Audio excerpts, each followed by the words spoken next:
নমস্কাৰ বন্ধুসকল, মই আপোনালোক সকলোকে আছামিজ বাস্তু চেনেললৈ স্বাগতম জনাইছো। বন্ধুসকল, মোৰ নাম গোবিন্দ ৰাজখোৱা, মই জ্যেষ্ঠ বাস্তু এক্সপাৰ্ট নিউমেৰলজিষ্ট। বন্ধুসকল, আপোনালোকৰ সুবিধাৰ্থে মই চেনেলটোত বাস্তুৰ সম্পৰ্কে, সংখ্যাতত্বৰ সম্পৰ্কে, জ্যোতিষৰ সম্পৰ্কে, তাৰ লগতে তন্ত্ৰৰ বিভিন্ন পৰিগৰ ভিডিঅ'সমূহ ইয়াত আপলোড কৰি থাকোঁ। গতিকে যদিহে আপোনালোকৰ মোৰ চেনেলৰ ভিডিঅ'সমূহ চাই ভাল লাগে, অনুগ্ৰহ কৰি মোৰ চেনেলটো ছাবস্ক্ৰাইব কৰিব, ভিডিঅ'সমূহ লাইক কৰিব, কমেণ্ট কৰিব আৰু যিমান পাৰে শ্বেয়াৰ কৰিব। বন্ধুসকল, আজি মই আপোনালোকৰ লগত এটা বিশেষ উপায় সম্পৰ্কে আলোচনা কৰিবলৈ আগবাঢ়িছো, যিটো উপায় প্ৰত্যেকজন ব্যক্তিয়ে কৰা উচিত। যিটো উপায় মই আজি দিবলৈ আগবাঢ়িছো, সেই উপায়টো জ্যোতিষশাস্ত্ৰৰ এটা অত্যন্ত চমৎকাৰী উপায়। প্ৰত্যেকজন ব্যক্তিয়ে নিজৰ সুসমৃদ্ধিৰ কাৰণে, কেৰিয়াৰত উন্নতিৰ কাৰণে, শিক্ষা দীক্ষাত উন্নতিৰ কাৰণে, পাৰিবাৰিক সুসমৃদ্ধিৰ কাৰণে, মানসিক শান্তিৰ কাৰণে, নিজৰ ইচ্ছাপূৰ্তিৰ কাৰণে এই উপায়টো সকলোৱে কৰা উচিত। বন্ধুসকল, আমি সকলোৱে জানো যে জ্যোতিষশাস্ত্ৰত 12টা ৰাশি আছে। প্ৰত্যেক ৰাশিৰ ব্যক্তিয়ে নিৰ্দিষ্ট কিছুমান গুণ থাকে।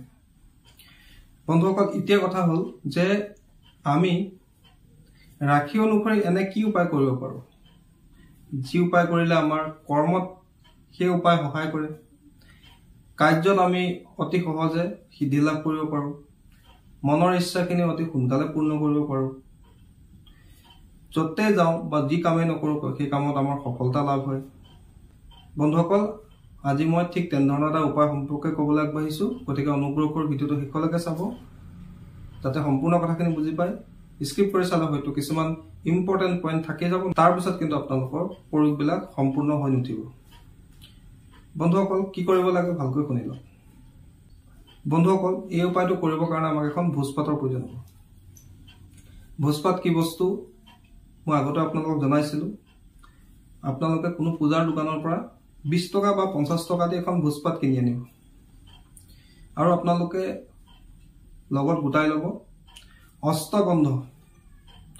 অষ্টগন্ধ আপোনালোকে পূজাৰ দোকানত বিচাৰিলে পাব, যাৰ দ্বাৰা তিলক লগোৱা হয়, ফুট লোৱা হয় কপালত। সেই অষ্টগন্ধৰ 20-30 টকা এটা টেমা লৈ আহিব। সেই অষ্টগন্ধৰ দ্বাৰা আমি এটা চিয়াহী প্ৰস্তুত কৰিম। প্ৰথমে চিয়াহী কেনেকৈ প্ৰস্তুত কৰিম, ধৰি লওক আমি কোনোবা এটা অকণমানি পাত্ৰ এটাত অষ্টগন্ধ দিলোঁ, তাতে আমি অকণমান মিঠাতেল মিলাই দিলোঁ। মিলাই লৈ আমি কোনো বাঁহৰ কলমৰ সহায়ত বা কোনো গছৰ ডালৰ সহায়ত সেই ভোজপাতখিনিত আমি এটা যন্ত্ৰ লিখিম। বন্ধুসকল, সেই যন্ত্ৰটো আমি নিজৰ লগত ৰাখিম আৰু ৰাশি অনুসৰি এই প্ৰয়োগটো বেলেগ বেলেগ ধৰণৰ হ'ব। তাৰ আগতে আমি এই বস্তুকেইটা যোগাৰ কৰি ল'ব লাগিব। ভোজপাত দেখিলে অষ্টগন্ধৰ টেমা এটা বা অকণমান অষ্টগন্ধ গোটাই ল'ব লাগিব আৰু লগতে এডাল বাঁহৰ কলম বা বাঁহৰ কাঠি এটা বা যিকোনো গছৰ ডালৰ এটা আমি কাঠি দুটামান গোটাই ল'ব লাগিব, যিহেতু তাৰ দ্বাৰা আমি যন্ত্ৰটো ভোজপাতত লিখিব লাগিব। ইয়াত কোনো ধৰণৰ কলমৰ ব্যৱহাৰ নহ'ব। কি কৰিব লাগে ভালকৈ শুনি লওক বন্ধুসকল। এই প্ৰয়োগটো আপোনালোকে ৰাতিপুৱাৰ সময়ত কৰিব, ভালকৈ স্নান কৰি পূজা পাতল কৰি ঈশ্বৰক এবাৰ ধন্যবাদ জনাই তাৰপিছত এই প্ৰয়োগটো কৰিব। প্ৰয়োগটো কৰোঁতে আপোনালোকে উত্তৰ বা পূব দিশলৈ মুখ কৰি বহিলৈ কৰিব। বন্ধুসকল, এতিয়া প্ৰথমে আলোচনা কৰোঁ মেষ ৰাশি আৰু বৃশ্চিক ৰাশিৰ সম্পৰ্কে। বন্ধুসকল, মেষ আৰু বৃশ্চিক এই দুইটা ৰাশিৰে স্বামী হৈছে মংগল। গতিকে আপোনালোকে নিজৰ সুসমৃদ্ধিৰ কাৰণে, উন্নতিৰ কাৰণে, প্ৰগতিৰ কাৰণে মংগল দেৱতাৰ বিশেষ আশীৰ্বাদৰ প্ৰয়োজন। তাৰ কাৰণে আপোনালোকে ৰাশি স্বামীৰ অৰ্থাৎ মংগল দেৱতাৰ এই যন্ত্ৰটো, মই স্ক্ৰীণত যন্ত্ৰটো দি দিছোঁ, এই যন্ত্ৰটো আপোনালোকে ভোজপাত খিলাত অষ্টগন্ধৰ চিয়াহীৰ সহায়ত অকণমান মিঠাতেল মিলাই ল'ব অষ্টগন্ধৰ লগত আৰু বাঁহৰ কাঠি এটা বা কোনো গছৰ ডাল এটাৰ আপোনালোকে ভোজপাতত সেই অষ্টগন্ধৰ চিয়াহীৰ সহায়ত এই যন্ত্ৰটো লিখিব। বন্ধুসকল, যন্ত্ৰটো মই স্ক্ৰীণত দি দিছোঁ। যন্ত্ৰটোৰ শেষত আপোনালোকে লিখিব ওম অং অংগাৰকায় নমঃ, অৰ্থাৎ মংগলৰ মন্ত্ৰটো আপোনালোকে লিখিব ওম অংগাৰকায় নমঃ। তাৰ তলতে নিজৰ নাম আপোনালোকে ভালকৈ লিখি ল'ব। লিখি লৈ সেই যন্ত্ৰটো আপোনালোকে যদি পাৰে ফ্ৰেম কৰি ল'ব, বা যদি আপোনালোকে ফ্ৰেম কৰি ল'ব নোৱাৰে তেতিয়া লেমিনেশ্যন কৰি হ'লেও বা যিকোনো প্ৰকাৰে আপোনালোকে আশে পাশে ৰাখিবলৈ যত্ন কৰিব, বা আপুনি তাবিজত ভৰাই ধাৰণ কৰিব পাৰে। যদি আপোনালোকে বিচাৰে যে পাৰ্চত ৰাখোঁ, পাৰ্চত ৰাখিব পাৰে। যদি আপোনালোকে বিচাৰে যে মই পকেটত ৰাখোঁ পকেটতো ৰাখিব পাৰে, তাবিজ আকাৰে গলাত ধাৰণ কৰিব খোজে তেতিয়াও পাৰিব, বা যদি লগত লৈ ফুৰিব নোৱাৰোঁ তেন্তে আপুনি পূজা স্থানতো ৰাখিব পাৰে, আপুনি যদি পঢ়ি আছে পঢ়া টেবুলৰ সন্মুখতো ৰাখিব পাৰে, আপোনাৰ যদি অফিচ আছে দোকান আছে তাতো আপুনি লগাই ৰাখিব পাৰে। যিকোনো প্ৰকাৰে আপুনি এই যন্ত্ৰটো নিজৰ আশে পাশে ৰাখিবলৈ যত্ন কৰিব বন্ধুসকল। কিন্তু এই মংগলৰ যন্ত্ৰ আপোনালোকে কেৱল মংগলবাৰ দিনাহে দেখিব পাৰিব, অন্য বাৰত কিন্তু আপোনালোকে এই কামটো নকৰিব। মংগলবাৰ দিনা ৰাতিপুৱাৰ সময়ত এই মংগলৰ যন্ত্ৰ আপোনালোকে নিৰ্মাণ কৰিব পাৰে আৰু নিজৰ লগত ৰাখিব পাৰে। দ্বিতীয়তে, যিসকল ব্যক্তি তুলা ৰাশি আৰু বৃষ ৰাশিৰ ব্যক্তি, তেওঁলোকৰ ৰাশিৰ স্বামী হৈছে শুক্ৰ দেৱতা, দৈত্যগুৰু শুক্ৰাচাৰ্য। এতিয়া তেওঁলোকে এই যন্ত্ৰটো শুক্ৰবাৰৰ দিনা ৰাতিপুৱাৰ সময়ত অষ্টগন্ধৰ চিয়াহীৰ সহায়ত ভোজপাতত কোনো বাঁহৰ কলম বা কোনো গছৰ ডালৰ পৰা প্ৰস্তুত কৰা কলমৰ সহায়তো লিখিব পাৰে, আৰু তলত আপোনালোকে লিখিব ওম চুং শুক্ৰাই নমঃ, অৰ্থাৎ শুক্ৰদেৱৰ বীজ মন্ত্ৰ লিখিব, আৰু তাৰ তলতে নিজৰ নামটো লিখিব। তাৰপিছতে মংগলৰ যন্ত্ৰটোৰ নিচিনাকৈ সেই যন্ত্ৰটো আপোনালোকে লেমিনেট কৰি হওক, তাবিজত ধাৰণ কৰি হওক, ফ্ৰেম কৰি হওক, যেনেকৈ হওক আপুনি নিজৰ ওচৰে পাজৰে ৰাখিবলৈ যত্ন কৰিব। যিসকল ব্যক্তি মিথুন ৰাশি আৰু কন্যা ৰাশিৰ অন্তৰ্গত, তেওঁলোকৰ ৰাশিৰ স্বামী হৈছে বুধ গ্ৰহ। তেওঁলোকে এই যন্ত্ৰটো মই স্ক্ৰীণত যন্ত্ৰটো দি দিছোঁ, যন্ত্ৰটো বুধবাৰৰ দিনা ৰাতিপুৱাৰ সময়ত ভোজপাতৰ ওপৰত অষ্টগন্ধৰ চিয়াহীৰ সহায়ত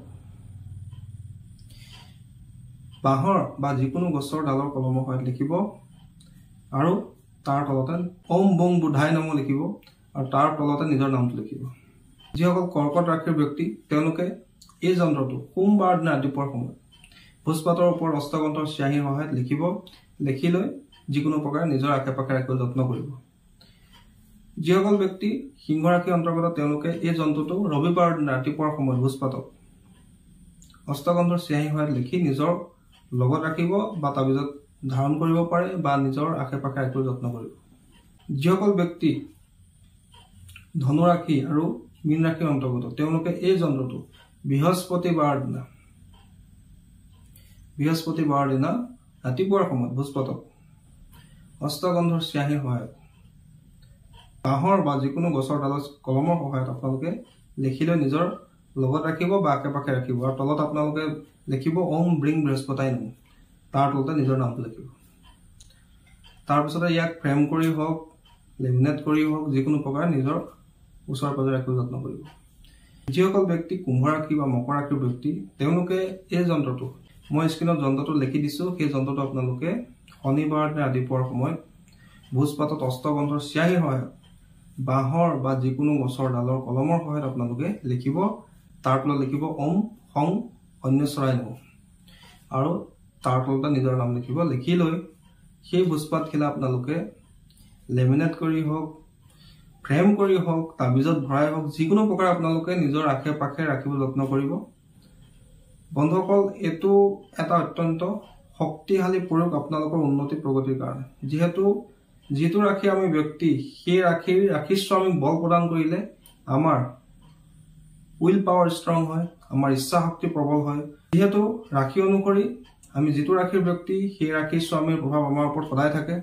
যদি এই যন্ত্ৰটো আমাৰ লগত ৰাখোঁ, তেন্তে সেই ৰাশিৰ স্বামীৰ, সেয়া লাগে মংগল হওক, বুধ হওক, শুক্ৰ হওক, যিকোনো গ্ৰহে আপোনাক পজিটিভ ৰিজাল্ট দিবলৈ আৰম্ভ কৰে। এনে ক্ষেত্ৰত আপোনাৰ উন্নতি প্ৰগতিৰ ক্ষেত্ৰত সহায় হয়। গতিকে যদি আমি এই যন্ত্ৰটো নিজৰ ৰাশি অনুসৰি নিজৰ লগত ৰাখোঁ, ৰাশিৰ স্বামীৰ যন্ত্ৰটো নিজৰ লগত আশে পাশে ৰাখোঁ, সেই ক্ষেত্ৰত আমাৰ উন্নতি প্ৰগতিত সেই গ্ৰহে আমাক সহায় কৰে, পথ প্ৰদৰ্শন কৰে। এই প্ৰয়োগটো আপোনাক নিশ্চিত ৰূপত সহায় কৰিব, আপোনাৰ উন্নতিৰ ক্ষেত্ৰত, সমস্যা সমাধানৰ ক্ষেত্ৰত, ইচ্ছা পূৰ্তিৰ ক্ষেত্ৰত সহায় কৰিব। আৰু যন্ত্ৰৰ শেষত যিটো গ্ৰহৰ যন্ত্ৰ লিখিছে, সেই গ্ৰহৰ বীজ মন্ত্ৰটো লিখিবলৈ নাপাহৰিব। বন্ধুসকল, আশা কৰিছোঁ আজি আপোনালোকৰ এই প্ৰয়োগটোৰ সম্পৰ্কে জানি ভাল লাগিলে। যদি ভাল লাগিলে অনুগ্ৰহ কৰি মোৰ চেনেলটো ছাবস্ক্ৰাইব কৰিব, ভিডিঅ'সমূহ লাইক কৰিব, কমেণ্ট কৰিব, আৰু যিমান পাৰে শ্বেয়াৰ কৰিব।